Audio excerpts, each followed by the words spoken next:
एकदम जाळीदार आणि फुललेला आणि त्याच सोबत तोंडात टाकताच विरघळणारा सॉफ्ट असा मैसूर पाक तुम्हाला बनवायचा असेल, ही व्हिडिओ तुमच्यासाठी आहे। जसा तुम्ही स्वीट होम मधून मैसूर पाक विकत आणताल किंवा त्यापेक्षाही छान मैसूर पाक बनवण्याची एकदम डिटेल रेसिपी तुमच्यासोबत आज शेअर करणार आहे। खूप छोटे छोटे टिप्स आणि ट्रिक्स मी यामध्ये सांगितलेले आहेत, त्यामुळे चुकायची तर भानगडच नाहीये। नमस्कार मंडळी, मी आहे ऐश्वर्या आणि आपल्या युट्यूब चॅनल तुम्हा सगळ्यांचं स्वागत आहे। जसं की मी एकदम सोपी आणि सुंदर रेसिपी तुमच्यासोबत शेअर करणार आहे, त्याच सोबत एकदम सोप्या पद्धतीने मी तुम्हाला हे एक्सप्लेन सुद्धा केलेले आहे, त्यामुळे व्हिडिओ शेवटपर्यंत नक्की बघा। तर मैसूर पाक बनवण्यासाठी साहित्य कोणतं कोणतं लागणार आहे हे आपण सगळ्यात आधी बघून घेऊयात। तर इथे मी अर्धा कप बेसन घेतले आणि अर्धा कप मैदा घेतलाय।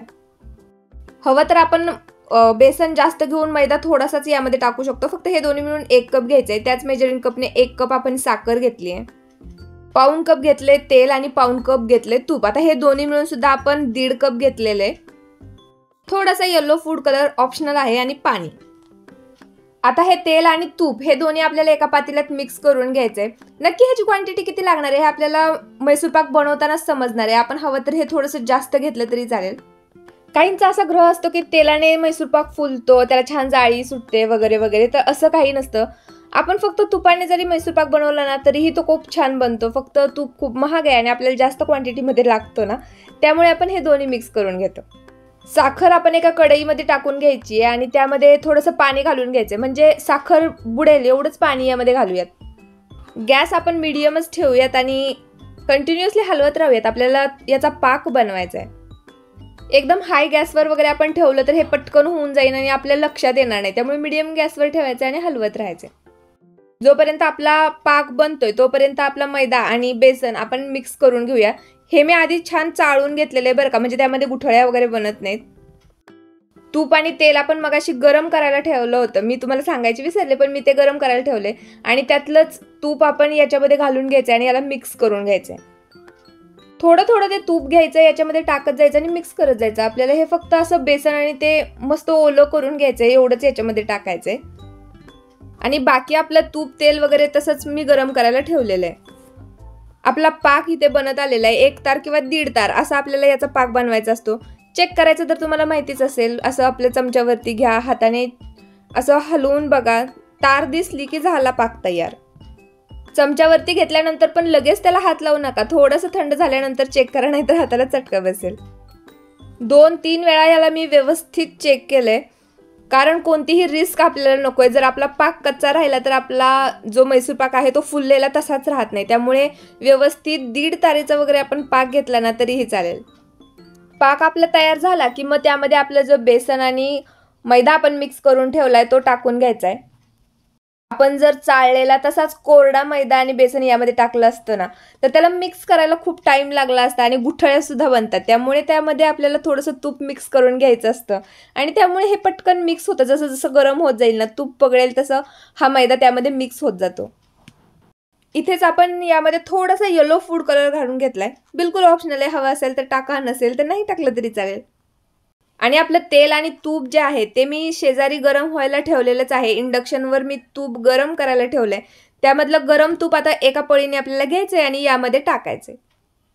तूप यामध्ये टाकलं की याला थोडीशी जाळी आल्यासारखी वाटते, व्यवस्थित मिक्स करून घ्यायचंय। ती जी जाळी आली आहे ती परत विरघळून जाते आणि जे सगळं तूप आपण टाकलंय ते पण यामध्ये मिक्स होऊन जातं, तर त्यामुळे आपण काही टेन्शन वगैरे घ्यायचं नाहीये। थोडं थोडं तूप घ्यायचंय, यामध्ये टाकत जायचंय, ते मिक्स होऊन जाणारच आहे। यामध्ये बघून वाटेल की खूप आठास आहे, पण जास्त आठास लागत नाही। 10-15 मिनिटात बहुतेक आपला हा मैसूर पाक बनवून तयार होतो आणि खूप छान मैसूर पाक घरीच तयार होतो, त्यामुळे नक्की तुम्ही ट्राय करून बघा। ज्या वेळेस आपलं जे हे मिक्सचर आहे ते तूप टाकल्यानंतर एकदम जाळीदार तसंच राहतं, अजिबात याची जाडी मोडत नाही आणि तूप सुटायला सुरुवात होते, म्हणजेच जे टाकलेलं तूप आहे ते ॲब्झॉर्ब करत नाही, फुटलेलं दुधासारखं दिसतं। त्यावेळेस आपल्याला गॅस बंद करायचा आहे आणि आपला मैसूर पाक एका ट्रेमध्ये काढून घ्यायचा आहे। बघितलं, हा मैसूर पाक काढताना याची जाळी जशीच्या तशी दिसते, तर असंच असताना ते आपल्याला काढायचंय। जर ती जाळी राहत नसेल, चपटी वगैरे होत असेल ना, तर आपण तो मैसूर पाक लवकर काढलाय असं समजायचं आणि मग मैसूर पाक तसाच राहत नाही, काढल्यानंतर तो फ्लॅट होत जातो। गरम गरम असतानाच त्याला अजिबात हलवायचं नाही, असाच राहून द्यायचा आणि थोडंसं थंड झाल्यानंतर आपण त्याला कट करून घ्यायचंय। माझ्याकडून इथला याचा कट करायचा व्हिडिओ काढायचा राहून गेलाय, पण हे कोमट असताना आपल्याला याला कट करायचं आहे. खूप थंड झाल्यानंतर कट करतानाही तो व्यवस्थित कट होणार नाही आणि खूप गरम असताना आपण जर त्याला कट केलं तर त्याची जाळी खराब होईल. त्यामुळे तो कोमट असताना आपल्याला याला कट करायचं आहे. आणि एखाद्या वाटीत वगैरे असं आपल्याला तिरकं आपला जो ट्रे आहे तो उभा करून ठेवायचा आहे, म्हणजे ह्याच्यामध्ये जे एक्स्ट्राचं तूप वगैरे आहे ते निथळून त्या वाटीमध्ये येतं. तर इथे आपला हा मैसूर पाक तयार आहे. मी थोडासा गरम असतानाच याला कट केला होता, त्यामुळे इथे याची जाळी दिसत नाहीये आणि यामधून बघितलं एवढं तूप बाहेर निघालेलं आहे. त्यामुळे गरम असताना त्याला पटकन कट नाही करायचं, थोडंसं थंड होऊन द्यायचं आणि नंतरच कट करायचं. जरी वरतून तुम्हाला जाळी दिसत नसेल तरी आतमधून याला खूप छान अशी जाळी सुटलेली आहे. मी याचा वरचा एक लेअर काढलाय, तर इथं बघू शकता तुम्ही त्याला कशी जाळी आहे.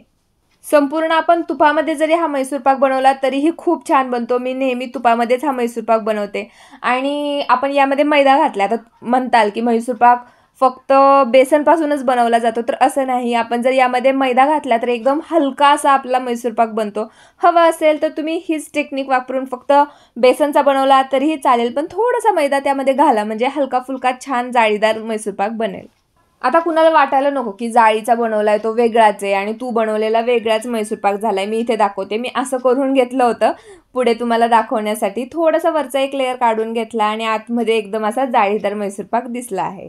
या पद्धतीने जर तुम्ही बनवला तर खूप सॉफ्ट आणि जाळीदार मैसूर पाक बनवतो. बनवायलाही खूप सोपं आहे. आता तुम्हाला माहिती असेल की सगळे जे इन्ग्रेडियंट आहे ते एकदाच मिक्स करायचे आणि मग ते हलवत राहायचं आणि मग मैसूर पाक बनतो. पण ती टेक्निक जरी तुम्हाला बघायला सोपी वाटत असेल तरी आपला हात खूप दुखून येतो, कारण की खूप वेळापर्यंत आपल्याला ते बेसन वगैरे हलवावं लागतं आणि ते खूप हाताला जड जातं. त्यामुळे त्या पद्धतीने न करत बसण्यापेक्षा ही एकदम सोपी पद्धत आहे आणि खूप छान मैसूर पाकही आपला बनणार आहे.